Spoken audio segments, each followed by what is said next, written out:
Hello students, आज हम class 10th की पोयम लेसन 4 जो है नेशन बिल्डर, उसके स्टेंजा के क्वेश्चन आंसर का अध्ययन करेंगे। यह पोयम एग्ज़ाम की दृष्टि से भी बहुत ही महत्वपूर्ण होता है। इसका मैंने आप लोग को पोयम और सेंट्रालिया दोनों को अध्ययन कराया है, दोनों का अध्ययन कराया है। तो अगर आप लोग उसे नहीं देखे हैं तो जाके प्लेलिस्ट से उसे पहले आप लोग चेक कर लीजिए, उसे देख लीजिए, ताकि आप लोग को जो क्वेश्चन आंसर इससे हैं वो आपको क्या होगा, समझ में आएगा। अगर आप लोगों ने पोयम नहीं देखा है तो आपको क्वेश्चन आंसर जल्दी समझ में नहीं आएगा। तो पहले आप लोग क्या कीजिए, इसके पोयम को देखिए, ठीक है। पोयम का मैं डिस्क्रिप्शन लिंक नीचे दे दूंगा, ठीक है। वहाँ से आप लोग सर्च कर लीजिएगा, आप लोग को मिल जाएगा, ठीक है। चलिए आइए स्टेंजा का अध्ययन करते हैं। पहला स्टेंजा देखिए आप लोग क्या कह रहा है, stanza for comprehension. Stanza for comprehension, read the stanza given below and answer the question that following is. यानी कह रहा है नीचे दिए गए प्रश्नों के उत्तर दीजिए, ठीक है। आइए पहला पैराग्राफ इसमें क्या है, not gold but man can make a people great and strong, men who for truth and honor's sake stayed fast and suffer long। ठीक है, ये आपका क्या है, पहली स्टेंजा है। इसका पोएम पहला आंसर क्वेश्चन देखिए क्या कह रहा है पोएम का, write the name of the lesson, right the name of the poet who has composed the poem from which the above noted line has been taken। तो इसमें राइटर का नाम पूछ रहा है, तो बस राइटर का नाम हमें क्या लिख देना है, name of the poet is R.W. Emerson. ठीक है, इसको आप लोग थोड़ा और बड़ा भी कर सकते हैं कि R.W. Emerson is the name of the poet from which the above noted line has been taken, ये भी आप लोग लिख सकते हैं।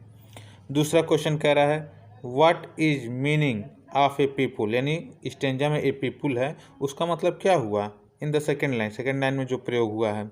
Y are man more important than gold according to the poet, और कह रहा है कि राइटर के अनुसार जो मनुष्य है या आदमी है वह गोल्ड से अधिक महत्वपूर्ण क्यों है। तो देखिए इसका आंसर क्या हो जाएगा,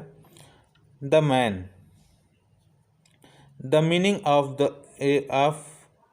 word a people is a nation, यानी जो ए पीपुल है सेकेंड लाइन में प्रयोग हुआ है वो किसके लिए प्रयोग हुआ है, ए नेशन के लिए, नहीं राष्ट्र के लिए प्रयोग हुआ है।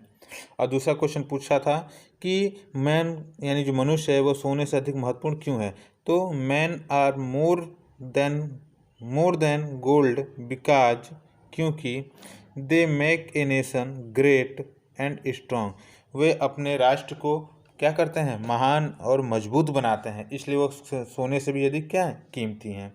ठीक है, अगला आप लोग का इसमें क्वेश्चन है, तीसरा question, what type of man are needed to make a nation great and powerful. किस प्रकार के लोगों की ज़रूरत है किसी भी राष्ट्र को मजबूत और पावरफुल बनाने के लिए, ताकतवर बनाने के लिए।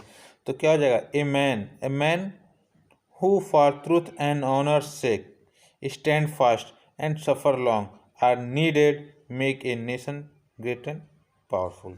ठीक है, यानी ऐसे मनुष्य जो सत्य और सम्मान के लिए दृढ़ता से खड़े रहें और लंबे समय तक परेशानियों का सामना या लंबे समय तक अपने देश के लिए परेशानियों का सामना कर सकें, ऐसे लोगों की ज़रूरत है अपने देश को, राष्ट्र को महान बनाने के लिए और ताकतवर बनाने के लिए।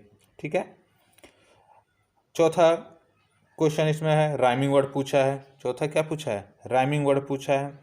तो राइमिंग वर्ड क्या हो जाएगा आपका, इसमें आपका मेक का सेक हो जाएगा, स्ट्रॉन्ग का लॉन्ग हो जाएगा। ठीक है, क्लियर हो गया।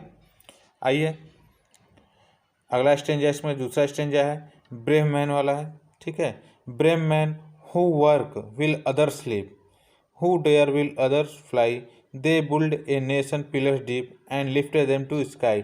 ठीक है, देखिए इस पोएम में 2 ही स्टेंजा है और दोनों लगभग महत्वपूर्ण है।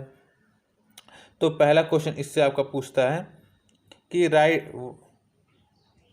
Right the title of the poem, यानी यहाँ पे किसका पोएम पूछा है, क्या पूछा है, टाइटल पूछा है किसका, पोएम का। Write the title of the poem from which the given piece of poetry has been taken, यानी यह पंक्तियाँ किस कविता से ली गई हैं। तो आंसर क्या हो जाएगा, the selected piece of poetry has been taken from the nation builder. ठीक है, नेशन बिल्डर याद कर लीजिएगा आप लोग को और लिख भी लीजिएगा। देखिए सबसे पहले आप लोग को नोट्स अगर बनाते हैं पोइट्री का, तो पहले चैप्टर पे ही, पहले पेज पे आप लोग को लेसन का नाम और उसके साइड में राइटर का नाम आप लोग लिख लेना, ताकि आप जब भी किताब खोलें तो आप लोग को उस पर एक नज़र पड़े। क्योंकि एग्जाम में 2 नंबर का क्वेश्चन जरूर आता है। यह क्वेश्चन एग्जाम जो क्वेश्चन ऐसा क्वेश्चन है, ठीक है, यह एग्जाम में बहुत आता है। जब कोई एक स्टेंजा दे देगा उसमें एक पोएम जरूर रहेगा। ठीक है, तो आप लोग राइटर का नाम याद कर लेंगे तो आप लोग का एग्जाम में 2 नंबर पक्का है, 2 नंबर तय है। चलिए आइए सेकंड क्वेश्चन देखते हैं। सेकंड क्वेश्चन क्या कह रहा है, इसमें कह रहा है what are the quality of brave man given stanza, यानी जो स्टेंजा दिया गया है उसमें बहादुर व्यक्ति के क्या गुण हैं। तो आंसर में क्या हो जाएगा, brave man are those who are laborious and career, यानी ब्रेव मैन वह व्यक्ति होते हैं जो कठिन मेहनत करते हैं और साहसी होते हैं। ठीक है, आइए तीसरा क्वेश्चन इसमें क्या कह रहा है, हाउ कैन, तीसरा क्वेश्चन क्या कह रहा है, how can a nation be build strong, किस प्रकार से एक राष्ट्र मजबूत या ताकतवर बन सकता है। तो आंसर क्या हो जाएगा, a nation can be, a nation can be built strong, देखिए यहाँ पे इफ़ है, ठीक है, इफ़ कर लीजिए, ठीक, क्या कर लीजिएगा, इफ़ कर लीजिएगा। We make its foundation solid and strong, यानी कह रहा है एक राष्ट्र मजबूत बन सकता है यदि हम इसके फाउंडेशन, फाउंडेशन का मतलब क्या होता है, जो नीचे का जो सबसे शुरुआती सिरा होता है, यानी पिलर्स, ठीक है, उसको हम फाउंडेशन कहते हैं। तो इसके पिलर्स को हम क्या करते हैं, मजबूत और सॉलिड बना सकते हैं। ठीक है, यदि बनाते हैं तो हमारा राष्ट्र क्या हो जाएगा, महान बन सकता है। चौथा इसमें आप लोग आपको चौथा क्या है, चौथा क्वेश्चन पूछ रहा है कि point out which of the word use standard rhyming, यानी राइमिंग वर्ड पूछा है। तो राइमिंग क्या हो जाएगा, स्लीप, स्लीप का हो जाएगा आप लोग का स्लीप का डीप हो जाएगा, क्या हो जाएगा, सीप का डीप हो जाएगा और फ्लाई का स्काई हो जाएगा। ठीक है, आई होप ये आप लोग को पैराग्राफ समझ में आ गया होगा। इसको आप लोग अच्छे से नोट्स बना लीजिए ताकि आप लोग को आगे चल के कोई परेशानी न हो। ठीक है, आज के लिए बस इतना ही। यहाँ पे देखिए मैंने पोइट्री के पोएम जितने भी होने चाहिए, सेंट्रल आइडिया, पोएम का और पैराग्राफ, सबका मैंने करा दिया है। और अब आप लोग के रीडर चालू करूँगा। ठीक है, तो जहाँ तक हो सके जल्दी से आप लोग नोट्स बना लीजिए ताकि आगे चल के आप लोग को परेशानी न हो। ठीक है, और जल्दी मैं आप लोग को रीडर के और सप्लीमेंट्री के अध्ययन कराऊंगा और उसके नोट्स प्रोवाइड कराऊंगा। ठीक है, अगर आप लोग को इसका PDF चाहिए तो कमेंट कर दीजिएगा, मैं PDF आप लोग को सेंड कर दूंगा। ठीक है, आज के लिए बस इतना ही। धन्यवाद मित्रों।